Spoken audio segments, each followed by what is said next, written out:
Tariq, welcome to Masters of Marketing. Thank you for having me. Thank you for coming. What is BloomingBox? In a nutshell, BloomingBox is a gifting platform that focuses on delivering an exceptional experience of you wanting to send someone a gift. Right. And it's an online platform? As of now. As of now? Yeah. Okay. Why did you start BloomingBox? Back in 2015, through a common friend between me and my current partner, someone suggested the concept of getting into the flower business. And at that time I had an agency, and I got intrigued to explore the market. And while doing a bit of research, I realized that there's a gap, which was at that time, any online portal that was offering flowers or gifts of such was either delivering a product of high quality, but at quite an expensive price, or a product of not great quality, yet at not so much of an affordable price. Putting that aside, what I realized as well is that there was a neglect on the user experience in general. I'd go, for example, on a website to order flowers to my mom, and the filtration process just didn't make sense to me. And you'd find an "I'm sorry" bouquet, but also a bouquet that says "congratulations," and they're the same bouquet. So something didn't make sense. Right. And so we noticed that gap, and we wanted to create an experience for customers where it's an affordable luxury experience for them. Something we take pride of today, and basically a website that delivers an exceptional user experience, a simplified experience, let's say, with an exceptional line of products at an affordable rate. Right. And I know that today BloomingBox is one of the fastest growing e-commerce platforms in the region, and it's one of the leading e-commerce platforms in the region, and it's only a few years old. Why, or what makes BloomingBox, in your opinion, a successful brand? A lot of factors contribute to the role of success of a company. The way I always see it, or I've seen it, is that it breaks down into two, right? There's internal, and then there's an external contribution. Internal is when you look at the caliber of people you have, the structure you've set, the vision you have for the business, the brand values you've set, and naturally the partnership, if that is applicable to your case. Externally, it's more or less how people perceive you as a brand. There's always, as part of me working in marketing for quite some time, we've always focused on becoming the choice for the clients that we managed. And what does that mean? It basically means that if today I tell you, Bassem, think of a pizza place, immediately 2 to 3 options will pop to your mind. And usually those are one of choices, but the first one that came to mind is usually the choice. And the focus for BloomingBox is always to become the choice of gifting. And I believe today we've been blessed with several factors, both internally and externally, starting off with having an amazing partner who so far has managed to guide the business, believe in the vision of the business, lead the team in the right form. And we've been also blessed with an amazing team members. Combine that with, we still are yet to figure out, but the love of people and the customers. And it naturally goes down to offering the right products, the right services, and the right customer experience. We're very focused on customer experience. I know a lot of businesses are, and I know a lot of people say it, but at least I'm not too certain how others do it, but I know for a fact we're trying our best to always be exceptional at customer experience, whether that means customers experience over the phone, over the website, if there is any disputes. We really take it to a different level, ensuring customers have an exceptional experience. So I think combining those two together delivers a success. Naturally, success is linked also to profits, and I could simply say that today we've been a profitable business for the past 3 years. Right. How did you first start promoting your business? Well, when we first launched the business, it was only Jaya, my partner, and I. And when you're limited, we're a self-funded business. So when you're limited on funds, you got to be very creative on how do you promote the business. And I think that's a very healthy practice any startup should go through. Naturally, I've been through another startup that had funding from the beginning, and you tend to spend money left, right, up, and center. But when you're limited on funds, you become very creative. So I remember, like, initially, for example, I was delivering the orders. Anytime I'm delivering the orders, if you go to our Instagram page now, scroll down to the first video, you'll see, like, one of the videos was me and my florist at the time delivering a premium flower box to one of the customers. And we just took a video, like a very generic, authentic video that I posted, and I put $100 behind it on Instagram. And to my surprise, we got over 300 inquiries in the first 3 to 4 days. Wow. And from that, we converted 100 customers buying that product. Wow. And that's when I was like, okay, there's definitely a lot of traction towards this product. So at that time, it was primarily social. We didn't engage in any of the modern or typical, let's say, BTL or ATL activities. I would say initially it was only social media and WhatsApp. WhatsApp. Yeah, like the first post we ever launched was on WhatsApp. I remember, like, we launched 7th of Feb 2018. Sent a WhatsApp out to friends and family. We had a campaign for Valentine's at the time, and I had a picture of our flower box, and it said, "This Valentine's Day, a BloomingBox is coming your way." So broadcast to WhatsApp, people you know, then they resent that to the people they know, and we were sold out in 7 days. So free marketing and a success from that. Nice. And today, how do you promote your business? Oh, today we've taken it to a different level. I believe we've engaged in almost every activity out there on terms of channels, whether that's ATL or BTL or like you say, TTL, is it? Through the line or across the line? Through the line, yeah. And so we go by the typical channels initially of BTL, which is primarily social media, onto performance marketing on Google, emailer. On ATL, we've explored PR, we've explored outdoor, we've explored radio, we've even explored interactive displays and on-site activations. Basically everything. Almost everything. Almost. And a lot of, you said influencer market as well. Yeah, influencer marketing. I think, the brand is big on that. And what's the best marketing channel for your business? Oh, absolutely Google. So remember, in marketing, there are two types. There's pull and push. Push is when you're posting something on social media for someone to either have or not have a need at the moment. And if they see your content and they like it, then you remind them of someone's birthday coming up, they might or might not use you. And that's push marketing. On the pull side of Google, someone has a need and they're looking for you. So if you deliver an exceptional experience, if you're listed right and you deliver the right user experience with the right products and the right price, it's a no-brainer. You convert them quite easily. And so most of our traffic and most of our, paid traffic and conversions occur through Google. Right. And how do you measure your marketing return on investment? I think return on investment is a bit tricky because sometimes you launch campaigns that have a long-term effect, and ultimately everything leads to sales.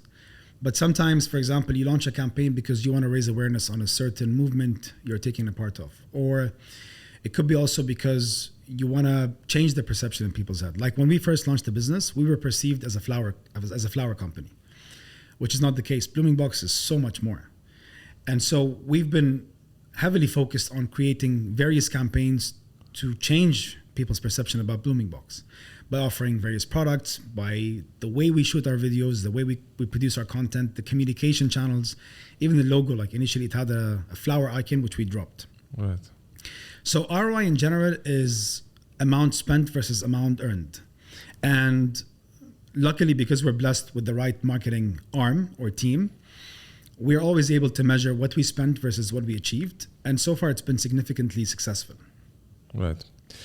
And luckily for you, being in e-commerce, unlike the traditional commerce shops, you would put some money on Google, you put some money on SEO, and you're going to see it, how it's converting, and you're going to definitely see the return easier than a lot of brands. Measurable. Now, right, it's measurable. Now, when you put money, like you said, long term, so when you put money on social media, creating the content and maybe boosting the content, this is part of brand marketing, so it's going to take you a while, or you will never even know the return on investment. But being in e-commerce, it's a lot easier than than other Agreed. brands, that's for sure. Good. Do you work with agencies, with in-house staff, with freelancer?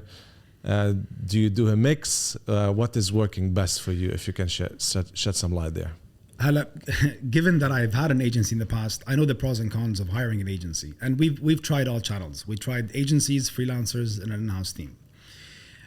Today we have an in-house team that runs the marketing side of the business, and what has worked for us is an in-house team compared to an agency or a freelancer. But again, it doesn't mean that that's the way forward. It just means that's what worked for us. Right. And I know that you outsource to the PR to a PR agency because they have some experience that is maybe difficult to bring in-house from Correct. a PR's perspective. So you outsource that. And you work sometimes with freelancers. Yeah. So like, remember when you have, let's say for design, you're always going to be limited with one person designing, given the nature of creativity. So we're often exposed to multiple designers, for instance, for various reasons, and that gives you more exposure on possibilities of creativity. So in certain campaigns, on certain events, we collaborate with certain freelancers for either producing the content, creating the content, or even helping out with product development. How did you find these freelancers? Various channels. So we often go to websites like Behance and Upwork, and it's mostly as well recommendations, right? So it really depends on the purpose of why we're trying to hire a freelancer. But like, for example, recently we've been dealing with designers that design all over the world, from Mexico to France to Spain to even Russia, to deliver an exceptional, creative, approach for BloomingBox rather than the one that we're used to locally. And those we had to approach through Behance. Right. And that's working well for you? So far. Right. Do you take part of your marketing budget and test new channels? Yes, at one point that was the motto. We were always about testing new things because there's definitely no right and wrong guide out there for what to do and what not to do on marketing in general. What works for you as a brand might not work for me as a brand, and vice versa. And so we're always up for, like I said, like initially when I promoted on Instagram, we definitely weren't expecting that kind of result. We've tried various channels. We're constantly up for trying new activities or techniques, if you want to call them. And we're happy to try them more than once to make sure that this is not for us or this is for us. Right. Makes sense. I know that you work with influencers. How is that working out for you? And how do you personally see the benefits or the drawbacks with working with influencers? It's a very interesting question. I think influencer marketing is tricky. At the beginning, when influencer marketing started to happen, I had a bit of an issue with some of the influencers charging too much for startups. Because as an influencer, if that's what they're called today, you're meant to be influencing and assisting the community in your own ways, right? Because you're influencing the community. And so there was a certain expectation at that stage to get them more to support us. And there were some that did. And I think with time, it's become much more clear that businesses today it's inevitable to deal with influencers. So it's a must to have them, maybe not to all types of businesses and maybe not to all irrelevant influencers. So I think the only thing that I would say about influencers, the fact that it's tricky, is I'd rather deal with a micro influencer that has 20, 30,000 followers that are locally based, as people living in this country, compared to someone who's a macro influencer with 2 million followers that are mostly outside the country. So it's all about relevance, and it's also all about relevant content. How many times have we seen comedians promoting a restaurant? But like, what do you know about restaurants as a comedian? Like, what would your input be valid towards giving a food critique of such towards a restaurant compared to an actual food critique? And so I think today we're definitely happy that we engage with influencers because the results are phenomenal. But the only thing I would say is we're very selective on how we choose them. Right. And you work with micro influencers mostly? It's a combination of both. Right. But I would say more micro than macro. Not for any reason, it's just because they're more relevant to our current size of the business, being in the UAE only. Got it. What are the top marketing trends you're seeing in this region? I think trends have become, they keep on changing, and it's a very fast-paced industry at this stage. And one thing I've seen is that people are definitely moving away from written content compared to visual. I know it's been on for quite some time, but I'm seeing more of that. So it has become less is more. It has become more visual because, remember, Basim, you're exposed to an average of 10,000 ads a day. And back in 1970s, you were exposed to 500 ads a day.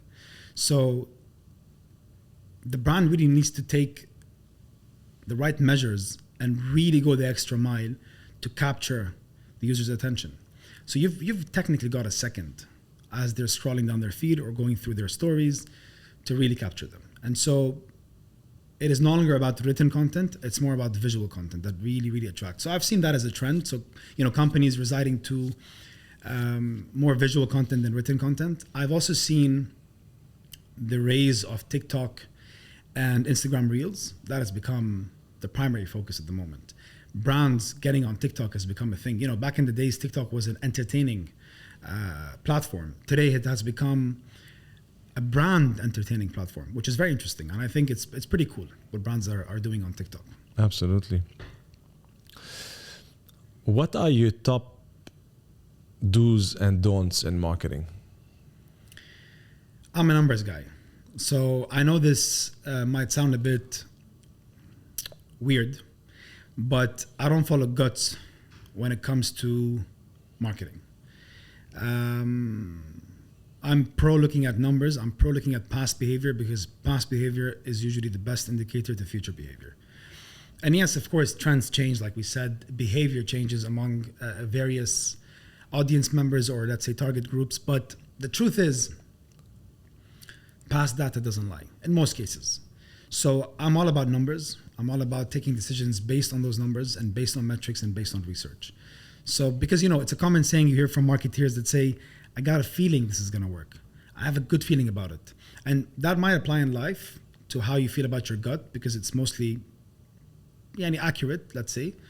But when it comes to business, I'm pro numbers. I'm pro data, let's say. Maybe numbers is a bit too detailed, but I'm pro data as such. I'm not about following what is usually recommended unless you recommend something that makes sense, right? Because like initially when you first launched the business, a lot of people would say, when you do the carousel ads, don't put the prices. And at that time I was promoting with prices and it was successful. The moment I pulled off the prices and I kept the ads without the prices, we realized that the ads were not working, were not performing. Because I'll tell you how I see it. I would always like to push content to customers that I would engage with if this brand was not mine. So I'm always putting myself in the customer's shoe. So if I'm on Facebook, for instance, and I'm running through carousel ads, I want to know the price before I click on the ad and waste a bit of time. And so I've always treated customers like how I'd like to be treated from a brand. Makes sense. How do you think BloomingBox is contributing to the community? I think it's a bit of a tricky question because a lot of brands today engage in CSR campaigns or activities in general. And I think we spoke about this many times, right? The last thing you want to do is be a brand that does good to the community and talks about it. So it's a thin line between, brands that do the right things and get known for it and brands that do the right things and push themselves to get known for it. So the only thing I'm going to say is I'm born and raised in this country and I've always felt responsible for ensuring whatever I do in this country contributes back to the people.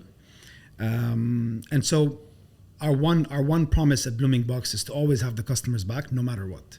And a simple example to that would be like on Valentine's Day, for instance. Flower prices are 4 times to 5 times the price.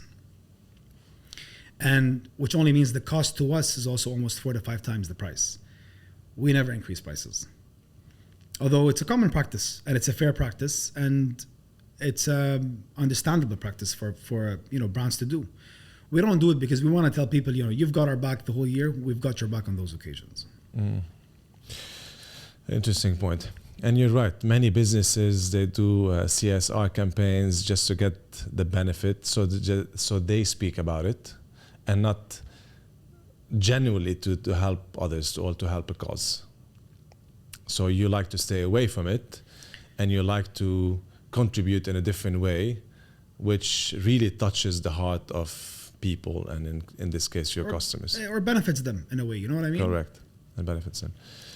And is it really true that suppliers increase the prices by that margin? Yeah. Right? Wow. I mean, it's supply and demand. Yeah. The demand grows by 20, 30 multiples on that day. Naturally, all around the world, that's the case. You know, Valentine's is an international celebration. And farms leverage as a smart businessmen, that's the right way forward. And you have decided not to increase BloomingBox prices on this occasion? No. Not this occasion, not any other occasion. Interesting. And the other players, like the competitors, have increased their prices? One thing about competitors, Bassem, is that we don't really monitor them, not because of anything. I'm pretty sure they're doing very well for themselves. The only competition I've always seen for the business is us yesterday. So as long as we're growing, as long as we're better than how we were yesterday, then I know we're on the right track. Because everyone has a philosophy, everyone has a vision, everyone has their brand values. And I believe we stand for something great. I believe we focus a lot on keeping our customers and our employees happy. And that's really what counts. And so we don't know, to be honest, Right. How they do things. I'm pretty sure they're doing it however they feel is right. Right. So what does BloomingBox stand for? As a word? I as don't a know. name? Like you're talking about Or as what we brand stand values? for. Like, yeah, brand value. What does BloomingBox in your eyes stand for? BloomingBox, I'm going to tell you a bit about the vision in a brief. The vision is that we want to revolutionize the gifting industry, or elevate it for that instance. We feel like it's been neglected as an industry.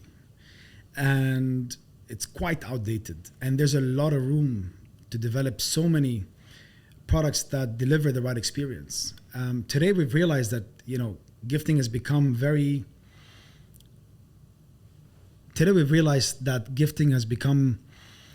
very convenient rather than putting the right effort, And we've done a lot of studies with, maybe not a lot of studies, but we've done some studies with the younger generation. And we've realized that like their best gifts that they've received were not really tangible. They were either, a jacket from their crush, or a letter that they received from their crush. We need to learn how to go back to the basics of gifting. It was never about how much you're spending. It was always about what you're giving. It's always about the principle of gifting.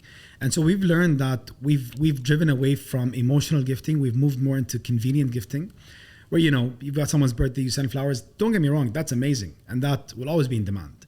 But our objective and our mission and our vision for the business is to re-guide the upcoming generation on how to gift, and not be emotionless while gifting.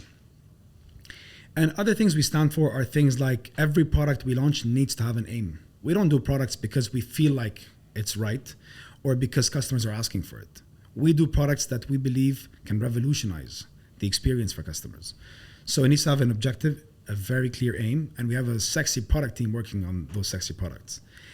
Combine that with ensuring... Did you say you have a sexy product team? Well, as a product team. Combine that with having a focus on ensuring that the environment is very sexy as well. Right? When I say sexy, I mean healthy.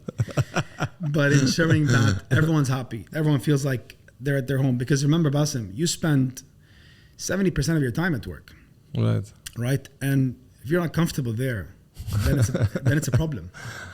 And we really take that into consideration. Like, we want people to be happy. We want to all win. So how would you achieve that? Because today, like I look at BloomingBox and you have flowers, cakes, plants, and you have some bundles, which is a cake and a flower and some balloons. So what do you have in mind? Like, what would these gifts look like? There's a lot I'd like to share and express about things that we're working on. I can give you a hint of certain things, but unfortunately I can't give you the bigger picture at this stage yet, because we're not certain if we're going to proceed or not. Right. But it's more like, how can you deliver an experience from one person to another where your 5 senses are passed on? Ooh. Yeah. So we want, because remember, a touch from someone you like or a hug from someone you love compared to getting a flower box delivered by that person might vary from one person to another. So we're trying to combine a couple of things together in one. Interesting. Yeah. So stay tuned. Stay tuned. Interesting. What is one thing you'd leave the audience with? There's a lot of benchmarks set out there to what's right and what's wrong, whether that's in marketing, whether that's in life. And combine that with the numerous amount of books, articles, podcasts, and so many other data platforms that deliver so many different advices on what is right and what is wrong. And at one point I was exposed to a few of them, and I would be influenced by various, but then they're all contradicting. Like, do I follow this advice? Do I follow that advice? The one thing I would always say is set your own trend and set your own benchmark for what works for you. And I personally only take advice from people who have reached and have done what I want to achieve.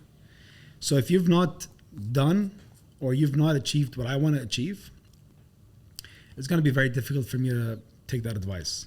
So my only advice is that if that person or that book or the author of the book or that article or the author of the article has delivered what you want to achieve, then it's worth looking into. Makes sense. And it's interesting because I go through these phases as well in my life where I'd be like, you know what, I don't need all this information anymore. Because you read, like you said, you read something and you say, hey, this is the right way to do it. And then you read something else that tells you this is, especially now with social media. We live on social media a few hours a day, and you're getting exposed to different opinions all the time. And sometimes you'll be like, okay, I'm going to switch off my social media. I'm not going to read any books. I'm not going to watch TV. I'm not going to be exposed to news. But then the other phases of your life, you'll be like, I need it. I need something new to consume. So you open your social media and you consume a lot of things, and you save a lot of posts, and you share a lot of posts, and you engage with a lot of posts, and you pick up quite some books, and you start listening to podcasts and so forth. So your advice is to set your own benchmarks. If you read or consume something that touches your heart, test it out. Or is it something else? I understood 2 things from you. So I'm trying to understand. I'm just trying to, I want you to kind of rephrase it. Okay. So,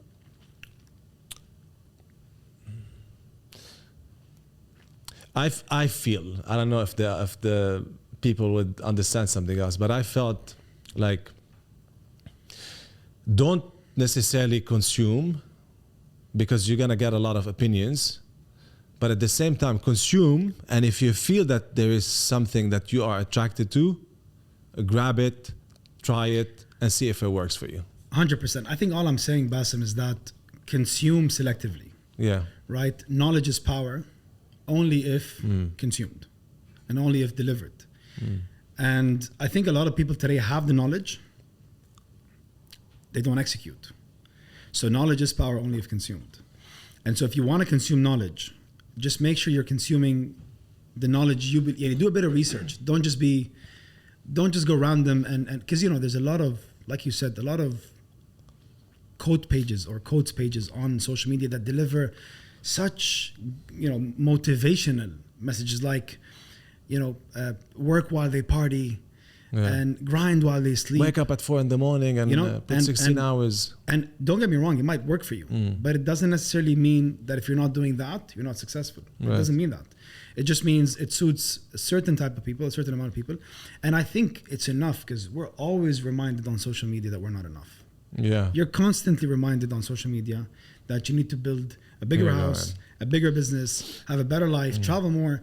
And don't get me wrong, it's always important to be ambitious if that is something you care about. It's always important to want more in life as long as you love what you have today. And I think there's a generation gap perhaps between the previous generation to our generation to the upcoming generation of feeling entitled to what they have today.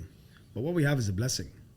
You have more than enough to live, love, and laugh every single day, while still wanting to more, still wanting more and working towards that. Right. No harm, because like we know, it's commonly said, like success is a journey, not a destination. Absolutely. Yeah. I think I'm 40 years old, and I'm always ask myself the question, so what is it? How do you do it? How do you go about? Like, I know that I aspire to be more. I want more all the time. I'm thinking, how can I become a better person spiritually, financially, mentally, physically, right? And I always consume and I always push myself. And I was working with my life coach, and she's like, you don't need to put always a 10. It's okay if you're 8. It's okay that you're 7. It's okay that you're 6. This 6 might become 8 or 9 at some point, but you're already on so many levels in your life. You're already 8 and 9 and 10. So you don't need to be 10. Like, don't push yourself all the time. Give yourself a pat on the back, a tap on the back. Take breaks. Celebrate the small things. Not always like, I want more. And that leads to sickness, unhappiness. And like you said, social media, like if you open my social media, the algorithm is only showing me either funny stuff because it gives me that break, or motivational stuff, nothing else. And all my stuff that I save is motivational stuff. And I was thinking about it the other day. It's like, man, okay, take a break. You're doing so much. And people see it from the outside, they be like, man, you're doing so much. But to you, because you're always exposed to these things that you can't do, ice bath every single morning, put 16-hour days, don't take weekends off, don't take holidays. If you want to make it big, your egos fly alone. If you want to be successful, you cannot have friends. And I'm 40, and like these things still play with your mind because you consume them all the time. Think of it this way. If you track back who wrote those codes, in most cases, it's not entrepreneurs. Because an entrepreneur understands the struggle, understands the challenges they're going to face, and that it's a lonely road. No matter how much you try to make it fun, it can be, but it can get very lonely at certain times, and it can get very challenging at other times. And so when that happens, you kind of understand that life is not perfect, and it's okay. And you need to learn how to celebrate, like we said, the little moments.